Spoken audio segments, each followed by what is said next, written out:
ইসলাম হলো চিরদিনের শান্তি সুখের নিশানা। ইসলাম ছাড়া অন্য সবই জাহান্নামের ঠিকানা। কুরআন হলো চিরদিনের, হাদিস হলো চিরদিনের শান্তি সুখের নিশানা। কোরআন হাদিস ছাড়া অন্য সবই জাহান্নামের ঠিকানা। বাংলাদেশ এমন একটা দেশ যেখানে 90% মুসলমান। এই বাংলাদেশ আমরা বসবাস করি। এই বাংলাদেশের মুসলমানদের সংবিধান হচ্ছে আল কুরআনুল কারীম। বলেন সুবহানাল্লাহ। কুরআনুল কারীম আমাদের একটা রেড বুক, যেখানে বলা হচ্ছে যালিকাল কিতাবু লা রাইবা ফীহি হুদাল লিল মুত্তাকিন। আল্লাহ তাআলা বলেন যালিকাল কিতাব, এই সেই কিতাব, যেই কিতাবে লা রাইবা ফীহি হুদাল লিল মুত্তাকিন, যেই কিতাবে কোনো সন্দেহ নাই, সন্দেহ করার কোনো অবকাশ নাই। বলেন সুবহানাল্লাহ। কোনো ভুল নাই, সন্দেহ নাই। হুদাল লিল মুত্তাকিন, এটা যারা অনুসরণ করবে, অনুকরণ করবে, মেনে চলবে, একেবারেই নিজের ব্যক্তিগত জীবন থেকে সংসার ভবন পর্যন্ত তাদের জীবনকে আমি আল্লাহ রাব্বুল আলামিন হিদায়াতের জন্য, জান্নাতের জন্য ব্যবস্থা করে দিব। বলেন সুবহানাল্লাহ।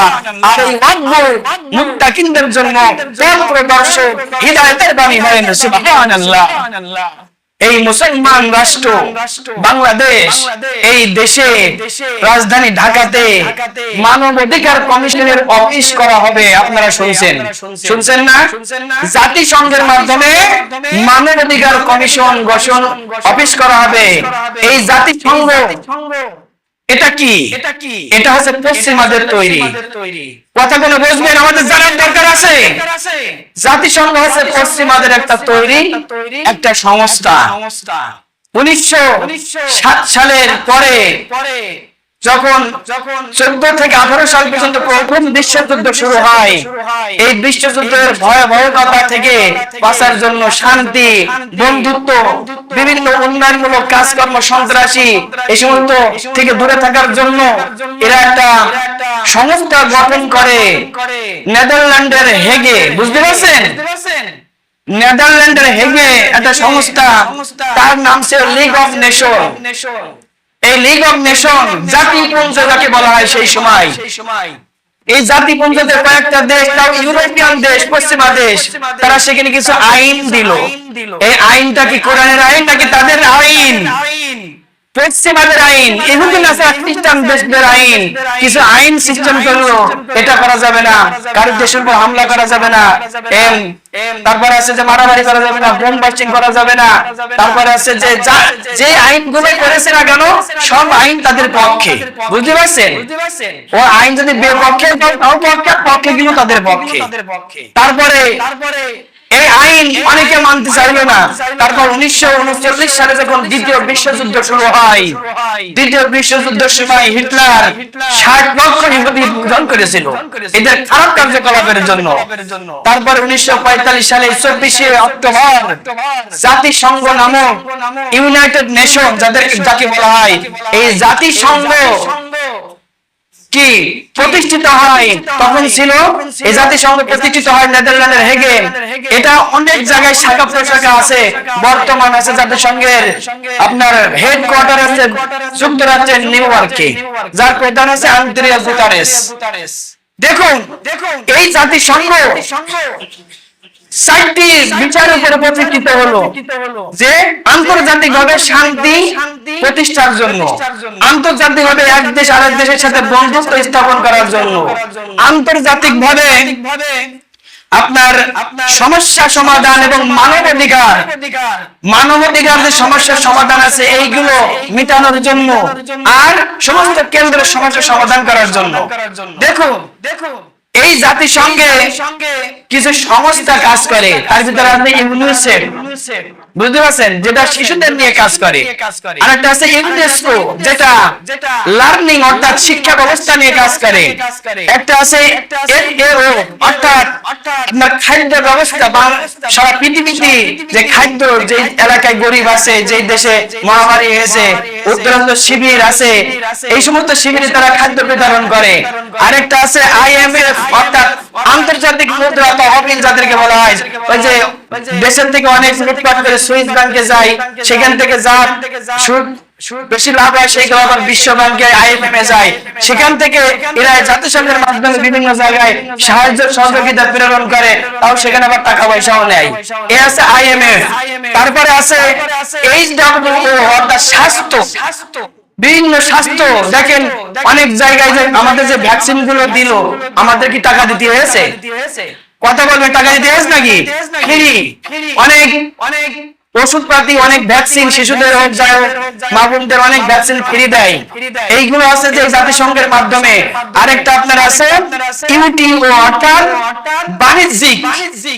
বাণিজ্যিক যে বিশ্ব বাণিজ্য যে একটা আন্তর্জাতিক সংস্থা, এটা আছে জাতিসংঘের মাধ্যমে পরিচালিত হয়। এই জাতিসংঘের 6টা সংস্থা যে কথা বললাম, পাশাপাশি 5টা স্থায়ী রাষ্ট্র আছে যাদের কাছে পরমাণু বোমা আছে।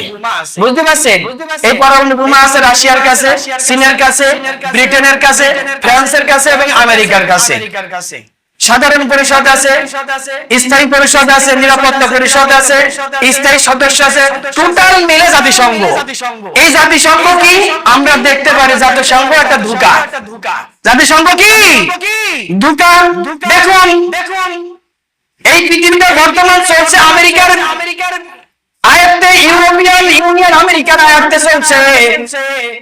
ইউক্রেন এবং রাশিয়া যেখানে যুদ্ধ হচ্ছে, এই যুদ্ধে দেখবেন ইউক্রেনকে অস্ত্রপাতি দিচ্ছে ইউরোপীয় ইউনিয়ন এবং যুক্তরাষ্ট্র। অস্ত্রপাতি দিচ্ছে না, তা না হলে ইউক্রেন 5 দিনের ভিতরে পরাজয় বরণ করত।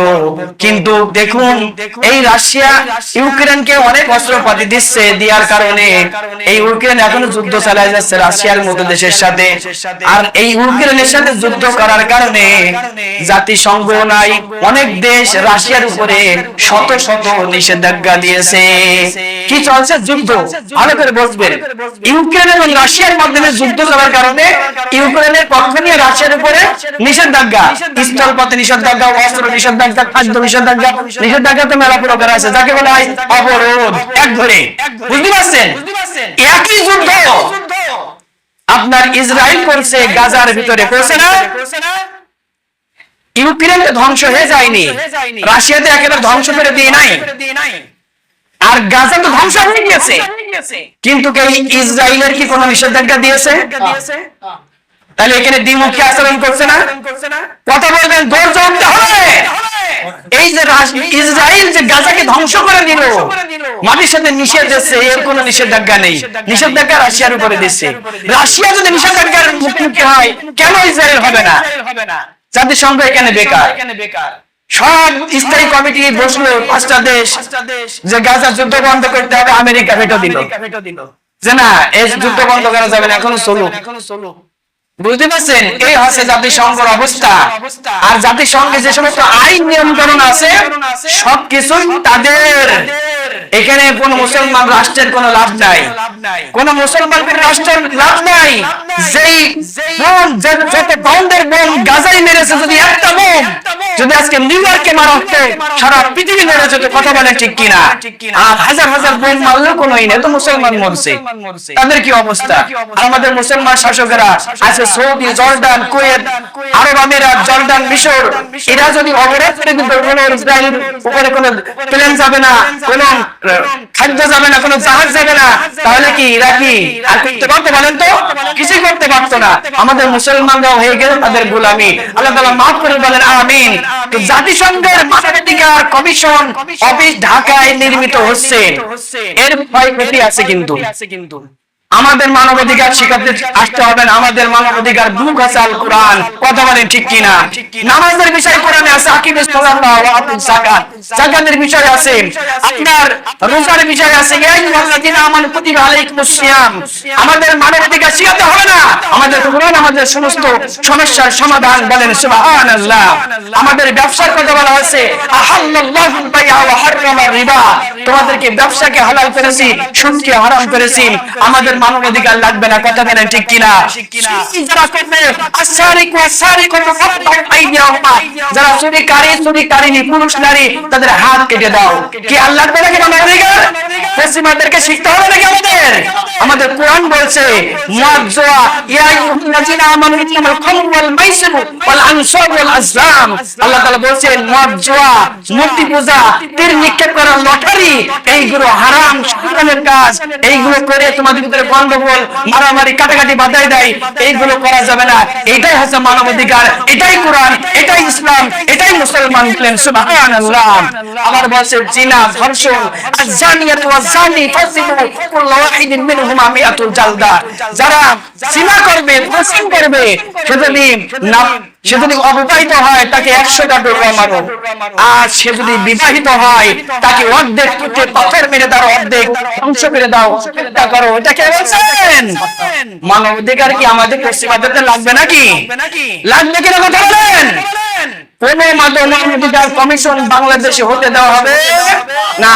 আমাদের মানবাধিকার বুক একমাত্র কোরআন, আল্লাহর রাসূলের সুন্নাত, ইসলাম শান্তির ধর্ম। এই কোরআনের সমস্ত সমস্যার সমাধান আল্লাহ তাআলা দিয়েছেন। বলেন সুবহানাল্লাহ।